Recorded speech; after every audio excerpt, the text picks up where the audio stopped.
Hi students, तुम्हारा topic चल रहा था कल नॉन फाइनेंस का। तो हमने नॉन फाइनेंस का बेसिक किया था और जो बेयर वाला पार्ट किया था उसको कर दिया था। अब किसकी बात करेंगे हम? इन्फिनेटिव, यानी टू प्लस वर्ब की फर्स्ट फॉर्म। कल हमने बात की थी ना, तो इसके तीन पार्ट बताए थे हमने, इन्फिनेटिव, जेरेंड और पार्टिसिपल। तो इन्फिनेटिव के अंदर हमने पहला पार्ट क्या किया था? बेयर वाला। आप कौन सा करेंगे हम? टू प्लस वर्ब की फर्स्ट फॉर्म वाला। अब यहां से देखो, तो पहला काम क्या करते हैं हम? उद्देश्य को व्यक्त करने के लिए कि हम कोई काम करते हैं ना, हर काम करने के पीछे हमारा एक पर्पस होता है।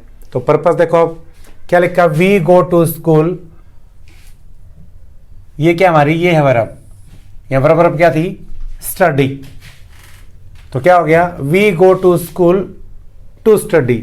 तो स्कूल जाने के पीछे पर्पस क्या हो गया हमारा? पढ़ाई करना। ही केम हेयर, तो यहां पर वर्ब क्या है? To meet. तो क्या हो गया? His friend. तो उसको यहाँ आने के पीछे पर्पस क्या है? वो अपने दोस्त से मिलने आया है।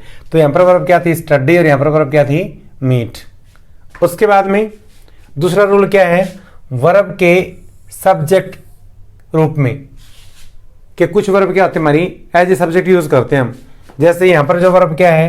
प्ले है। सब्जेक्ट का मतलब क्या होता है? कि जो स्टार्टिंग में हम यूज करें। तो यहां पर जो वर्ब क्या है? प्ले है। तो क्या हो गया कि to play with fire is dangerous. उसके बाद में वर्ब के ऑब्जेक्ट रूप में, सॉरी इसको देखो अब, ये हमारा जो वर्ब क्या है? ये भी किसी रूप में है? सब्जेक्ट रूप में, कि to tell lie is bad. झूठ बोलना क्या है? बुरा है। तीसरा रूल क्या हो गया हमारा? वर्ब के ऑब्जेक्ट के रूप में। यहां तो वर्ब किस में थी? As a subject. अब यहां पर किस में है? वर्ब के ऑब्जेक्ट रूप में। अब देखो, ही वॉन्ट्स टू गो, ये किस में आ गई हमारी? ऑब्जेक्ट में। और सी होप्स टू विन, यानी जो वॉन्ट है वो भी इन्फिनेटिव वर्ब है और जो होप्स है वो भी। इनके साथ में हमेशा क्या लगता है? टू प्लस वर्ब की फर्स्ट फॉर्म का यूज करते हैं हम। उसके बाद में आ गया वर्ब के कॉम्प्लीमेंट रूप में। कॉम्प्लीमेंट में क्या आता है? पूरक बोलते हैं हम जिसको। जैसे हिज इंटेंशन इज, तो उसकी इंटेंशन क्या थी? Cross the river. तो अब क्या आ गया? To cross. My hobby is, मेरी हॉबी क्या है? To collect stamps. तो उसके बाद में क्वेश्चन वर्ड्स, पांचवा नियम क्या हमारा? क्वेश्चन वर्ड्स का। तो क्वेश्चन वर्ड कौन कौन से? What, how, where. इनके साथ भी हम किसका प्रयोग करते हैं हम? टू का। जैसे टेल मी, व्हाट आया यहां पर, तो हमने क्या कर दिया? टू से। उसके बाद आई डोंट नो हाउ आया है, तो हमने क्या कर दिया यहां पर? To solve. उसके बाद में क्या आ गया? एडजेक्टिव के ऑब्जेक्ट रूप में। एडजेक्टिव क्या होता है? डिग्री बोलते हैं हम जिसको। पता कैसे चल? देखो आप, ऑब्जेक्ट में कैसे कहा मैंने? I am very happy. तो एडजेक्टिव क्या आ गया हमारा यहाँ? हैप्पी। और इसमें क्या आ गया हमारा? बैड। अब देखो, आई क्या आ गया? Subject, helping verb. उसके बाद में कहां चला गया? ये ऑब्जेक्ट रूप में। ऐसे यहां पर क्या हो गया? सब्जेक्ट, हेल्पिंग वर्ब, और फिर क्या हो गया? ऑब्जेक्ट। तो ये जो दोनों के हैं, यहां पर जो बैड और यहां पर हैप्पी, दोनों क्या है? एडजेक्टिव है। तो हमने क्या भर दिया? To see. और यहां पर क्या हो गया? To abuse. उसके बाद में किसी नाउन की विशेषता को बताने के लिए, अगर कोई नाउन है, उस नाउन की क्या करनी है? हमने विशेषता को बताना है। अब देखो, दिस क्लॉथ इज इजी। इस कपड़े की विशेषता क्या है? ये धोने में क्या है? आसान है। तो क्या हो गया हमारा? To wash. उसके बाद इंग्लिश इज डिफिकल्ट। इंग्लिश की विशेषता क्या है? वो डिफिकल्ट है। किस चीज में? टू लर्न, लर्न करने के अंदर। अगला नियम क्या है? कि नाउन या प्रोनाउन की विशेषता बताने के लिए। कैसे? जैसे देखो, अब आई हैव सम लेटर्स, क्या है मेरे पास? कुछ लेटर्स हैं। और किसके लिए? वो टू राइट, लिखने के लिए। तो लेटर की विशेषता क्या होगी? लिखने के लिए। उसके बाद में गिव मी समथिंग, मुझे कुछ दीजिए, क्या करने के लिए? खाने के लिए। उसके बाद में इसको याद रखो, वैसे तो दो वर्ड है हमारे, एक तो ट्रू और एक एनफ। कौन सा? ट्रू और एनफ। अगर ट्रू, इन दोनों के साथ में किसका प्रयोग करेंगे हम? टू प्लस वर्ब की फर्स्ट फॉर्म का। लेकिन यहां पर थोड़ा सा डिटेल से बताता हूं मैं। अगर टू के साथ क्या हमारा एडजेक्टिव है तो उसके साथ इन्फिनेटिव का प्रयोग का अर्थ नकारात्मक होता है। मतलब अगर टू प्लस एडजेक्टिव आएगा और फिर हम इन्फिनेटिव का प्रयोग करेंगे ना, जो मीनिंग निकलेगा वो नेगेटिव निकलेगा। नेगेटिव मतलब कैसे, जैसे देखो ही इज टू वीक, वह इतना कमजोर है, टू वॉक, चल नहीं सकता। तो किस में निकला ये, नेगेटिव में। यहां पर क्या हो गया adjective weak, weak weaker weakest, तो मतलब कि he is too weak to walk, वो इतना कमजोर है कि चल नहीं सकता। उसके बाद ही इज टू पुअर, यहां पर देखो आप तो एडजेक्टिव क्या हमारा पुअर, पुअर पुअर पुअरेस्ट, तो क्या हो गया भाई टू बाई ए बाइसिकल, कि वो इतना गरीब है एक साइकिल नहीं खरीद सकता। ऐसे अब क्या हो गया, अगर एडजेक्टिव के साथ क्या दे रखा हो, एनएफ दे रखा हो, अगर उसके साथ हम इन्फिनिटिव लगाते हैं ना, उसका अर्थ क्या होगा, पॉजिटिव होगा। यहां पर क्या है नेगेटिव था, यहां पर क्या हो जाएगा पॉजिटिव आ जाएगा। कैसे, ही इज नॉट रिच, तो एडजेक्टिव क्या हो गया हमारा रिच, उसके साथ में क्या जोड़ा हमने एनएफ को जोड़ दिया। टू बाई ए कार, तो ये हमारी क्या होगी वर्ब होगी जो हमने भरा है, इन्फिनिटिव कह लो।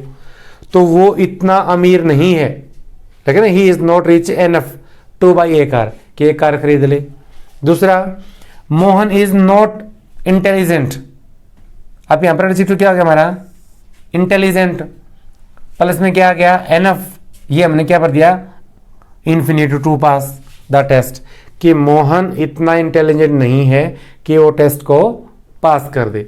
उसके बाद नेक्स्ट नियम क्या हमारा ये रहा, कौन सा नियम ये, कि वाक्यों को जोड़ने के लिए अगर दो सेंटेंस दे रखे ना, दो सेंटेंस को क्या करना है हमने कंबाइन करना है। उसके लिए मोस्टली सेंटेंस हमारे किस में आते हैं, ब्लैंक्स में आते हैं, लेकिन रेयरली कभी कभी किस में दे देते हैं, वो सेंटेंस के अकॉर्डिंग देते हैं, जिसको हमने क्या करना होता है कंबाइन करना होता है। अब देखो एक सेंटेंस है ही इज वेरी इल और he can not sit up, तो क्या बनाएंगे हम इसको जब कंबाइन करेंगे कि he is too ill to sit up, कि वो इतना बीमार है कि बैठ नहीं सकता। अभी हमने जो ऊपर पढ़ा था नियम नेगेटिव में, कि वो इतना बीमार है कि बैठ नहीं सकता। दूसरा देखो आप, he went to the post office, और दूसरा सेंटेंस क्या है, he wanted to buy some stamps, तो कमेंट करो क्या करोगे भाई, he went to post office, तो क्या हो जाएगा टू बाई सम स्टैम्प्स। उसके बाद में अगला नियम क्या हमारा, जब हमें निम्न शब्दों के बाद खाली स्थान मिले, कौन सी वर्ब हमारी है, hope, mean, easy, agree, want, allow, refuse, how और इंटेंड और प्रीटेंड, ये जो वर्ब है ना, इनके बाद हमेशा क्या करेंगे हम टू प्लस वर्ब की फर्स्ट फॉर्म का। ही होप्स, ऊपर होप वर्ब है तो यहां पर होप्स आया है, तो क्या बताया हमने to win. It is easy, तो यहां पर क्या आ जाएगा एडवाइज। नॉर्मल है, अगर इट इज इजी आता है तो टू प्लस वर्ब की फर्स्ट फॉर्म हो जाएगी, और इट इज नो यूज या इट इज आर्ग आता है तब क्या करेंगे हम जिन का प्रयोग कर देंगे हम। उसके बाद में अगला नियम क्या है कि यदि द फर्स्ट, द सेकेंड और द लास्ट इनके बाद खाली स्थान हो ना, तो हमेशा क्या करते हैं हम टू प्लस वर्ब की फर्स्ट फॉर्म का। अब देखो ही वॉज द फर्स्ट आया है तो हमने क्या कर दिया टू विन का प्रयोग कर दिया, he was the first to win a prize.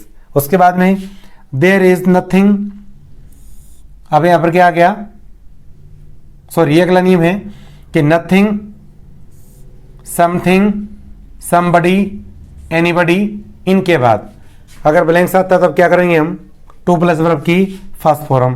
तो क्या देयर इज नथिंग, तो हमने क्या कर दिया यहां पर टू डू को कर दिया। अब नेक्स्ट देखो, यदि किसी वाक्य में so plus adjective plus adverb क्या हो, सेंटेंस में सो भी हो, एडजेक्टिव भी हो और एडवर्ब प्लस एज हो, तो क्या करेंगे हम टू प्लस वर्ब की फर्स्ट फॉर्म का। आप देखो ही वॉज, सो आया है, क्रूल क्या हो गया एडजेक्टिव हो गया है, उसके बाद हमने क्या कर दिया एज का प्रयोग कर दिया, तो क्या लगा हमने टू किल, तो क्या हो गया he was so cruel as to kill her, कि वो इतना क्रूल था कि उसको क्या करना पड़ा, मारना पड़ा। उसके बाद में अभी मैंने बताया था अगर इट इज़ ईजी आए या फिर डिफिकल्ट आए, उसके बाद क्या करते हैं हम टू प्लस वर्ब की फर्स्ट फॉर्म का, जैसे this cloth is easy to wash और dancing is difficult to learn. तो यहाँ पर क्या आया था हमारा, डिफिकल्ट आया था। तो ये जो पोर्शन है मैंने इसको बोर्ड के ऊपर इसलिए लिखा है, इसको अलग अलग समझाने में प्रॉब्लम होती है, मैंने पूरा पहले ही वो करके फिर आपको समझाया है। तो उम्मीद करता हूँ आपको ये पार्ट समझ में आ गया होगा। अगर आपको वीडियो अच्छी लगे तो लाइक शेयर और सब्सक्राइब करें। धन्यवाद।